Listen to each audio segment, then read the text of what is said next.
एक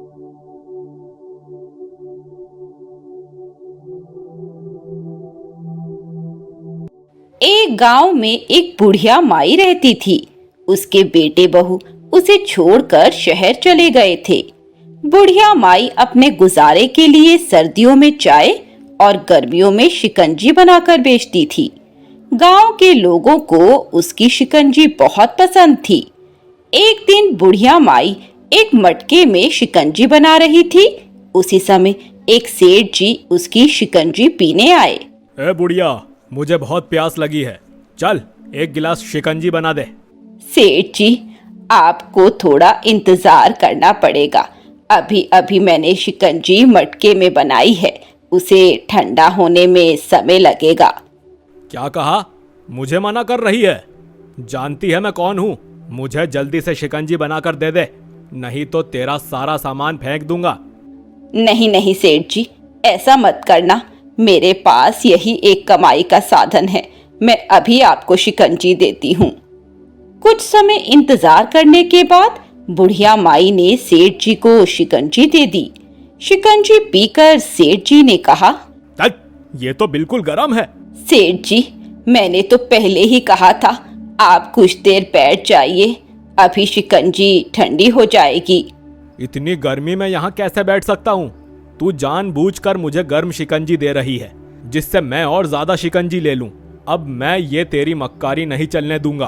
अभी आज ही अपना सामान हटा ले, नहीं तो मैं अभी अपने आदमियों को बुलाकर यहाँ से तेरा सारा सामान फेंकवा दूंगा। मैं कल फिर आऊंगा, मुझे यहाँ तू नजर नहीं आनी चाहिए, समझी?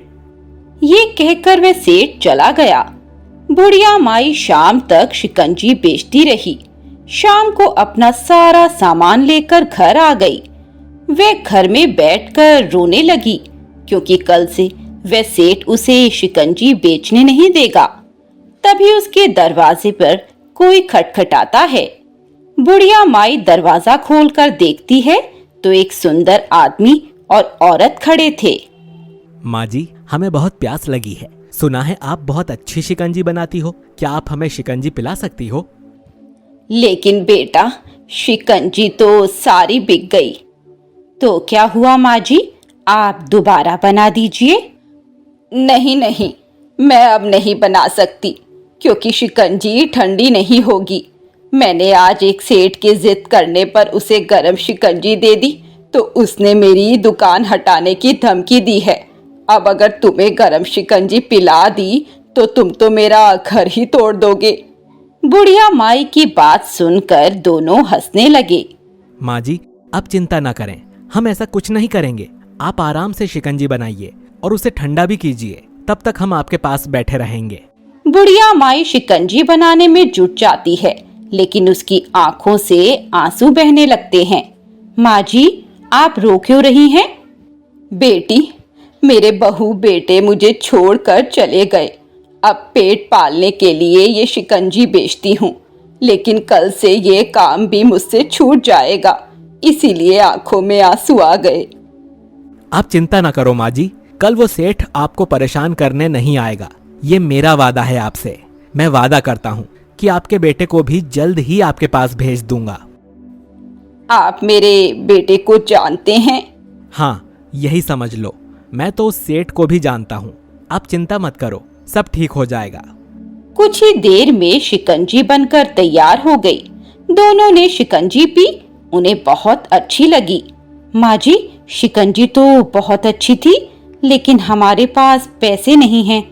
तुम मेरे घर पर आए हो, मेरे मेहमान हो, यहाँ मैं दुकानदारी नहीं कर रही। ये सुनकर दोनों हंसने लगे। ठीक है माँ जी, अब हम चलते हैं, समय काफी हो गया। बेटा, इतनी रात में कहाँ जाओगे? यहीं सो जाओ मेरे घर में, सुबह चले जाना। दोनों वहीं रुक जाते हैं। सुबह जब बुढ़िया माई की आंख खुलती है तो वह देखती है वे दोनों वहां नहीं थे। तभी उसे बिस्तर के पास एक सोने की बांसुरी दिखाई देती है। अरे ये क्या, ये तो अपनी बांसुरी यहीं भूल गए। संभाल कर संदूक में रख देती हूँ, लेने जरूर आएंगे। बुढ़िया माई बांसुरी को संदूक में रख देती है। फिर वह डरते डरते शिकंजी का सामान लेकर दुकान पर पहुंच जाती है। शिकंजी बनाकर वह बेचने लगती है। पूरा दिन बीत जाता है। शाम के समय वह घर पहुंचती है तो देखती है उसका बेटा बहू घर के बाहर बैठे थे। माँ, मुझे माफ कर दो। कल रात सपने में गिरधर गोपाल ने मुझे दर्शन दिए। उसी समय आप उनके साथ मुझे खड़ी दिखाई दी।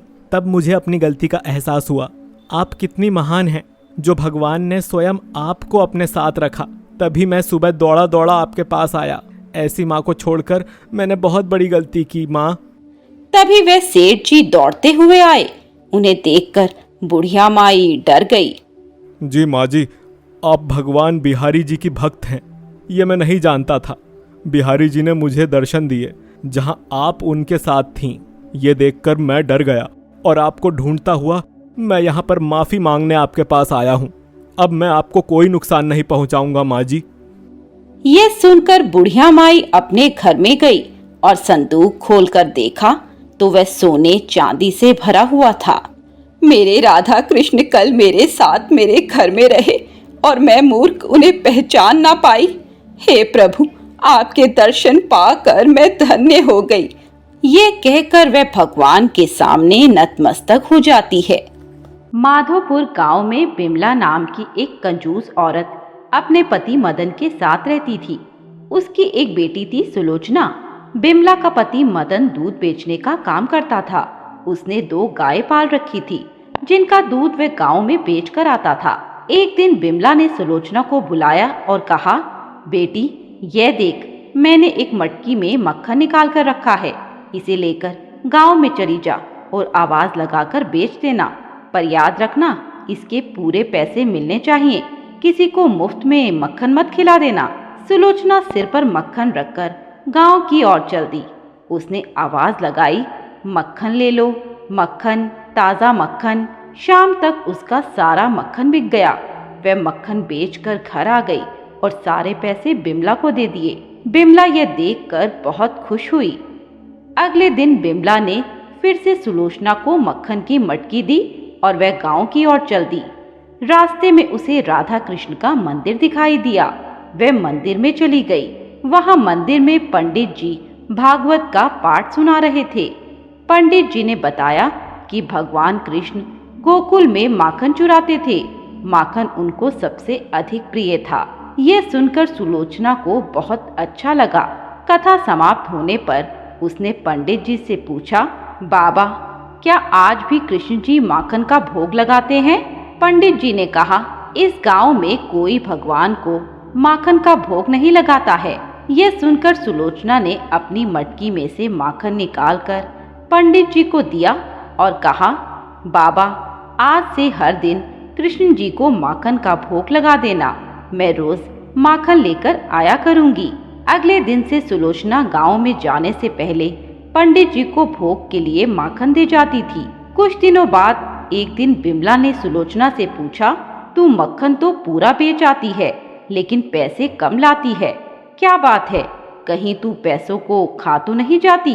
यह सुनकर सुलोचना डर जाती है। उसे पता था कि उसकी माँ बहुत कंजूस है और यदि उसने बता दिया कि मक्खन कृष्ण जी के भोग के लिए दे देती हूँ तो माँ बहुत मारेगी। सुलोचना ने बहाना बनाते हुए कहा, माँ, तुम्हारी गाय पतला दूध देती है, मक्खन भी कम निकलता है। गाय को सही से खिलाया पिलाया करो ताकि अच्छा दूध दे। मुझे जितना मक्खन मिलता है उतना ही बेच देती हूँ और मैं 1 पैसा भी खर्च नहीं करती। इसी तरह समय बीत रहा था। एक दिन मदन की तबीयत अचानक खराब हो गई। अब वह दूध बेचने नहीं जा पाया। तब बिमला ने कहा, सुलोचना, मेरे साथ गांव में चल, मैं दूध बेच लूंगी, तू मक्खन बेच लेना। अब सुलोचना अपनी माँ के साथ चल दी। रास्ते में राधा कृष्ण का मंदिर देखकर सुलोचना रुक गई। तब बिमला ने डांटते हुए कहा, अरे यहाँ कहाँ मंदिर के पास खड़ी हो गई? चल जल्दी दूध और मक्खन बेचकर घर जाना है, तेरे पिता की तबीयत ठीक नहीं है। सुलोचना डर के मारे बिमला के पीछे पीछे चल दी। गांव में दूध और मक्खन बेचकर दोनों घर आ गई। इसी तरह कई दिन बिमला और सुलोचना दूध बेचने जाती रही। कुछ दिन बाद मदन की तबीयत ठीक हो गई। एक दिन शाम के समय बिमला बैठी पैसे गिन रही थी। तभी एक बहुत सुंदर लड़की उसके पास आई। उसे देखकर बिमला ने पूछा, अरे तुम कौन हो और यहाँ क्यों आई हो? तब उसने बताया, मेरा नाम राधा है और बाहर मेरे सखा खड़े हैं, उनका नाम माधव है। आपकी बेटी हर रोज हमें माखन खिलाने आती थी, लेकिन कुछ दिनों से वह नहीं आ रही, क्या बात है? बिमला ये सुनकर आश्चर्य में पड़ गई। उसने बाहर आकर देखा, वहाँ एक सुंदर नव युवक खड़ा मुस्कुरा रहा था। बिमला ने कहा, मेरी बेटी तो बाहर गई है, तुम दोनों कब से माखन ले रहे हो उससे? तब उस युवक ने कहा, अरे माँ जी, वह तो हमें खुद ही आकर माखन दे जाती थी, हम तो उस मंदिर में रहते हैं। तब बिमला ने कहा, वह तो ठीक है, लेकिन तुमने पूरे पैसे तो चुका दिए ना माखन के। तब राधा ने कहा, माँ जी, हमें तो आपकी बेटी प्रेम से बिना मोल लिए माखन दे जाती थी, अब कई दिनों से वह नहीं आई तो हम यहाँ चले आए। यह सुनकर बिमला को गुस्सा आ गया। अच्छा, तभी मटकी में माखन कम रह जाता होगा। तुम दोनों ने मेरी बेटी को बहला फुसला के मुफ्त में उससे माखन ले लिया, अब यह सब नहीं चलेगा, चलो भागो यहाँ से। वे दोनों मुस्कुराकर वापस आ गए। कुछ देर बाद सुलोचना घर वापस आई तो बिमला ने उसे सारी बात बताते हुए पूछा, तू मुझसे झूठ बोल रही थी और माखन मुफ्त में बांट आती थी? तब सुलोचना ने कहा, माँ, तुम्हें तो हमेशा पैसों की पड़ी रहती है, मैं तो माखन का भोग भगवान कृष्ण व राधा रानी को लगा कर आती थी। वे दोनों स्वयं हमारे घर चले आए माखन खाने और तुमने उन्हें भगा दिया। ये सुनकर बिमला को बहुत आश्चर्य हुआ, उसकी आंखों से आंसू बहने लगे। तभी मदन भी वहां आ गया। सुलोचना ने उसे भी सारी बात बता दी। वह भी बैठकर रोने लगा। उसने कहा, भगवान स्वयं भोग लगाने हमारे घर आए और तेरी कंजूसी ने उन्हें भी भगा दिया। बिमला और मदन रोते हुए मंदिर पहुंच गए। पीछे पीछे सुलोचना भी माखन लेकर पहुंच गई।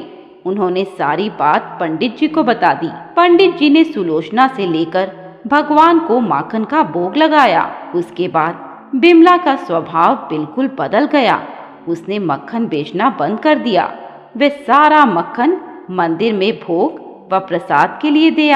मित्रों, आपको ये कहानी कैसी लगी हमें कमेंट बॉक्स में बताएं। साथ ही ऐसी नई नई कहानियों के लिए हमारे चैनल वैदिक मंथन को सब्सक्राइब करें।